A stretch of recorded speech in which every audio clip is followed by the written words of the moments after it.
अस्सलाम वालेकुम, मैं हूं रिजवान अशरफ। एक तरफ जहाँ पर ईरान के ऊपर हमला है, इसराइल का, अमेरिका का ताबड़तोड़ किस्म का हमला, जहाँ पर इसराइल अमेरिका ईरान के ऊपर हमलावर है, वहीं पर ईरान उनके ऊपर हमलावर है, अरब ममालिक के ऊपर हमलावर है। वहाँ पर जो फौजी अमेरिकी फौजी अड्डे मौजूद हैं उनको टारगेट कर रहा है, निशाना बना रहा है।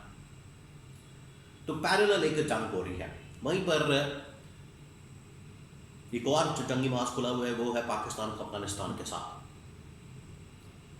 ऐसे में सऊदी अरब की एंट्री हुई है। सऊदी अरब अब ना सिर्फ रूसी सदर, ना सिर्फ चीनी सदर, तुर्क सदर, ये तमाम अहम तरीन ममालिक उनके सरबराहान अमेरिका, इसराइल और ईरान के दरमियान होने वाली जंग के खात्मे के लिए कोशिश कर रहे हैं, जंग बंदी करवाना चाहते हैं, सीज फायर करवाना चाहते हैं। बल्कि जो इस वक्त अफगानिस्तान के साथ जंग है उसमें भी सीज फायर करवाना चाहते हैं। इसके बारे में बड़ी अहम तरीन मालूमात। नंबर 2, पाकिस्तान को अब क्या कहा जा रहा है इस हवाले से कि पाकिस्तान क्या ईरान के ऊपर हमला कर दे? क्या ईरान के ऊपर पाकिस्तान हमला करेगा? क्या पाकिस्तान हमला करके महाज खोल देगा? उसके लिए कोई तैयारी की जा रही है? यहाँ पर कोई उस हवाले से डिस्कशन हो रही है? इसके बारे में भी बड़ी अहम तरीन मालूमात मेरे पास मौजूद है, वो भी आपके साथ में शेयर करता हूँ। सबसे पहले मैं आपको ये बता दूं कि इस वक्त पूरी दुनिया के अंदर महाज खुले हुए हैं। एक तरफ यूक्रेन के ऊपर हमला है रूस का, पूरा यूरोप उस जंग की लपेट में है। फिर अमेरिका इसराइल का ईरान के ऊपर हमला है, पाकिस्तान का अफगानिस्तान के ऊपर हमला है, इंडिया पाकिस्तान के ऊपर हमला कर सकता है। फिर चीन ताइवान की एक लड़ाई है, ईरान इसराइल की लड़ाई में पूरा अरब खित्ता है। तो पूरी दुनिया के अंदर इस वक्त महाज खुले हुए, जंगी महाज। कोई एक इलाका, कोई एक खित्ता इस वक्त महफूज नहीं है। एशिया डिस्टर्ब है, सिक्योरिटी की सूरत हाल बड़ी ख़राब है।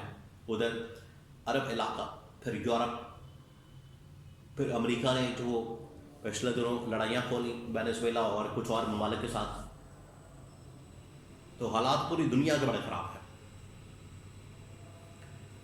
ऐसे में एक तगड़ी और मजबूत लीडरशिप की ज़रूरत है जो कि दुनिया को इन मसाइल से निकाल सके, इन इशू से निकाल सके, जंगों से निकाल सके, लड़ाई झगड़ों से निकाल सके। स्वामी की जानिब से तो ये बात की जा रही थी बड़ी कि मैं जंगें ख़त्म करवाने आया हूँ, कारोबार की बात करूँगा, बिजनेस की, ट्रेड की बात करूँगा, बोर्ड ऑफ पीस मना रहे हैं। लेकिन 2-4 महीने उनका ये ड्रामा चला और फारग हो गया। ये इस तरह के लोग ये काम नहीं कर सकते। उसके लिए आपको वाकई में एक ताकतवर, एक मजबूत लीडर की ज़रूरत है जो सही मानों में मजबूती और ताकत के साथ दुनिया में अमन और अमान को कायम कर सके। वरना ये इस तरह के इक़दामात, 2 नंबर जाली, ट्रंप जैसे नोबेल इनाम की बाद में लालच करना और बाद में खुद ही हमले कर देना, जंगें खोल देना, ये मसले का हल नहीं है। अब ये जो इस वक्त लड़ाई हो रही है ईरान के साथ अमेरिका इसराइल की, इसमें रूसी सदर पुतिन ने भी अमेरिकी सदर के ऊपर जोर दिया, प्रेशर डाला कि आप फ़ौरन जंगबंदी की तरफ जाएं।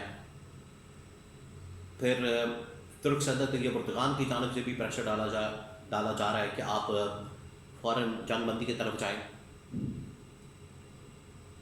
चीनी सदर Mohammed bin Salman, Sheikh Zayed al Nahyan, Qatar, ये तमाम ममालिक ने जोर दिया कि आप जंगबंदी की तरफ जाएं। अब हो कि ये रहा है कि अमेरिका ये चाहता है, अमेरिका बजाय जंगबंदी के, इसराइल बजाय जंगबंदी के।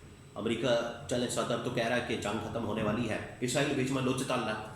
इसराइल असल में चाहता है कि अरब ममालिक भी इसमें आ जाए, कूद पड़े, लड़े आपस में। पाकिस्तान हमला करते ईरान के ऊपर, ये आपस में लड़े। सऊदी अरब हमला करते ईरान के ऊपर, ये आपस में लड़े और ये सूरत हाल पैदा हो। तो ये लड़ाई झगड़े असल में इसराइल जो है वो पीछे साजिश 2 नंबरी करना और तीली लगाना, आग लगाना, भड़काना, लड़ाई करवाना, ये उसकी साजिश है। आपस में लड़वा के इस पूरे खित्ते के ऊपर कब्जा करना चाहता है, लेकिन ये इतनी आसानी से नहीं होगा। अब अमेरिका ने सऊदी अरब के जरिए से पाकिस्तान के ऊपर दबाव डाला, या तो आप सीज़फायर के लिए कोशिश करें या फिर ईरान के ऊपर हमला करें। पाकिस्तान एक वाहिद मुल्क है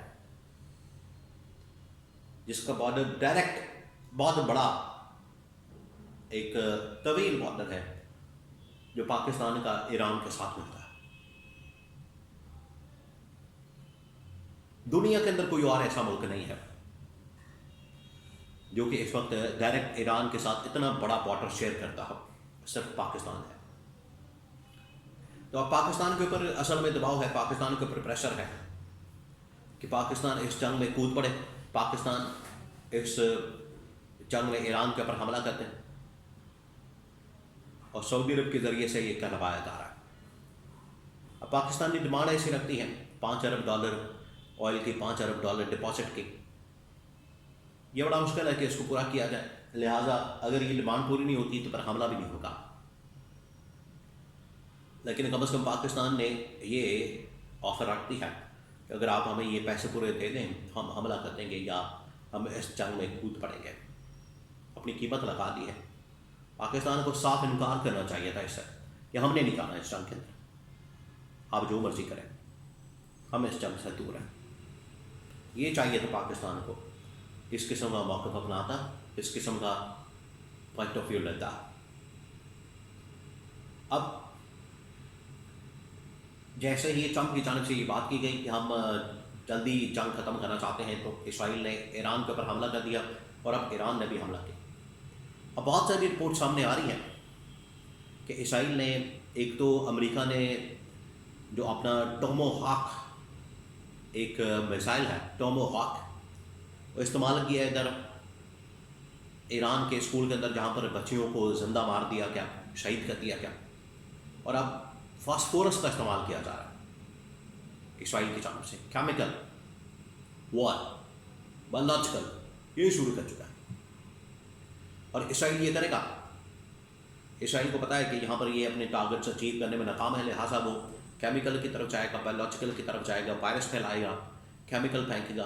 और ये ऐसा खतरनाक, खौफनाक, इसके ऊपर पाबंदी, बैन है कि आप जंग में इस्तेमाल नहीं कर सकते। जंग में वैसे आप और पर्पज़ के लिए इस्तेमाल कर सकते हैं, कोई केमिकल बनाना या कुछ ऐसा करना है, लेकिन जंग में इंसानों के ख़िलाफ़ इस्तेमाल नहीं हो सकता, क्योंकि इतना ख़तरनाक और खौफनाक, इंसान फौरी मर जाते हैं, हड्डियाँ जल जाती हैं, ख़त्म हो जाती हैं, पता नहीं लगता उसका, नाम निशान नहीं मिलता उसका।